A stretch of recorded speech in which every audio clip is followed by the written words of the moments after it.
Hello, Professor and classmates. Welcome to CYB 610 Penetration Testing Challenge Your Hacking Skills. This is the assignment for week 7 for Professor Sheen Atkinson by Ari and Jack. First slide is about how we plan pen testing. As we all understand that we install these VMs for testing, and if these VMs were configured correctly and their security measures were on the highest level, we would not be able to do any pen testing or penetrate into them, and testing security software and tools will be valid. Indeed, will not learn anything. So simply, these are vulnerable VMs that are installed for learning purposes only. After we installed this machine, we ran Nmap scan for our Kali machine, so we can determine the IP addresses. After determining the IP address of the host and the target VM, we perform pen testing to learn possible vulnerabilities and how we use them to take over the system.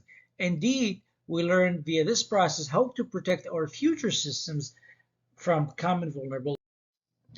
Why pen testing is valuable? Pen testing, which is also known as ethical hacking, is testing and quality control process according to my understanding. This process evaluates the efficiency and readiness of the system and present its result to stakeholders and ensure them that their investment is secured. The ethical hacker or the pen tester are professional people that are trying to attack the system and shed the light on any possible open vulnerabilities that might be used by hackers to compromise the system. Indeed, they will tell Chief Information Security Officer about it to be fixed offline before they launch the system online. Getting the system launched means that the system is ready for attacks and capable to defend the digital assets within the system for that attack. How do we handle failure? There are multiple factors and elements that might lead to failure. And on the top of the list that we can see the human errors clearly. But these errors can be summarized to multiple sub-factors such as the lack of knowledge, simply because they are the weakest link in the information chain, given unnecessary access to people that do not need it, that's access control, using weak common passwords, that's another pattern, without renewal, without setting expiration date, using software from gray market because they are cheaper. Indeed, they will not have update and patch up to date on time. And these are not authorized according to the security standards, or they are not recommended, to be more specific. So the best defense is to practice healthy security habit and using proper tools and software. And never give up when an incident happens.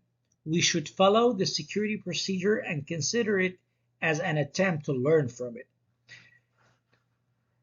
The above mentioned paragraph was the failure causes, and here comes the suggested success factor with respect to sequence. We should invest in our teams to educate them to lower the rate of possible human error and unintentional mistakes. Control access and keep it to the minimum needs, especially when it comes to sensitive information. They definitely need to be encrypted. I'm talking about the data. And also set strong security measures and password with time to expire. We should set them to 90 days or less. And always using reliable security software with continuous support. And last but not least, it's always good to have a data backup on a secured cloud-based system to ensure the security of the information. And finally, is having a security policy in case of incidents and cyber first responders around the clock to follow the security policy in case of threat or incident. What tools have we used in this assignment? I started with Nmap, then Nikto, then OSAP or ZAP, and finally NIST. With Nmap, as you can see at the attached screenshots, I first ran Nmap to scan the IPs on the last octet. I ran it to the host. So I used Nmap 192.168.56.0/24. That means scan everything on the last octet. I was able to determine the IPs for the host machine and for the target machine that I was trying to attack, and to determine the possible vulnerabilities on the OS and on the system, I chose to do Nmap-O and Nmap-SV, as you can see in the pictures. And when I did that, I saw all the open ports and all the vulnerabilities during my performance with Nmap. So now I moved to Nikto. I logged from root and ran Nikto/h and found the vulnerabilities, as you can see in the screenshot. The anti-clickjacking X-frame options are not present. So Apache 2.2.8, I did a Google search and find out much about it. And the OSVDB-877 HTTP trace method was active.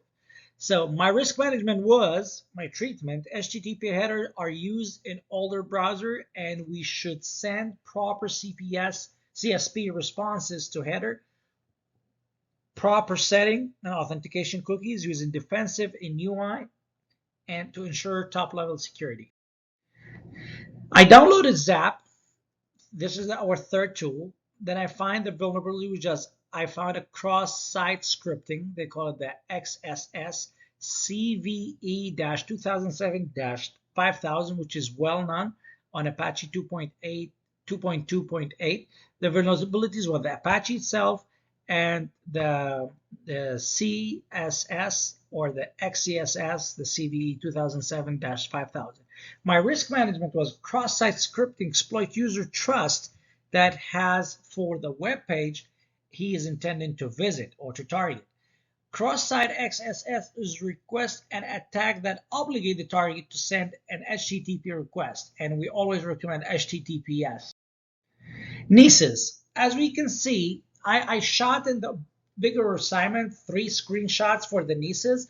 I found the vulnerabilities. They were Apache HTTP servers installed on the remote host and was able to run netstat and Nieces gathered href link. Risk assessment. It is important to mitigate risk by managing the open vulnerabilities. Management include patching and upgrading software and security setting to stay up to date. And as you can see, the last update was installed. Control access by using best IAM, identification access management, and MFA, multi-factor authentication, to ensure proper authentication, and using proper password complicity and expiration times. And all that does not void the importance of data encryption to protect sensitive information and digital asset in case of something leak or breach. Training users to urge them to follow up and implement healthy security habits as an extra step into the system strength also will raise the expectation for more secure system and mitigating the risk of any possible system breach. Perform a risk assessment and gap analysis based upon your findings from the second scan and current trends in cybersecurity. I mentioned that in the previous screenshots, but I want to identify or highlight that the risk management plan is including, first of all, identify vulnerabilities, prepare plan for attack, test, then list or document the test reports and make your recommendations. Propose and analyze countermeasure to mitigate vulnerabilities. It's important to mitigate risk by managing the open vulnerabilities. Management include patching and upgrading software secure setting to stay up to date. Control access by using best IAM and MFA, ensure proper authentication and use proper password complicity and expiration times. And this doesn't change the fact or the importance of data encryption in case of any breach. Training users to urge them to follow and implement healthy security habits is an extra step into the system strength. It will also raise the expectation for more secure system and mitigation of the risk in possible system. Describe your expected result. There are always some difference between actual result and the expected ones. These differences depend on many factors. Multiple factors might create that difference. Simply, we can state that there might be compatibility issues between the software and the machine hardware, and compatibility is always might be their technical issues. Some differences technique a hacker used to develop and overcome system defenses. So it is always the best practice is to keep the system up to date, homogeneous, and test and ensure readiness and effectiveness on regular basis.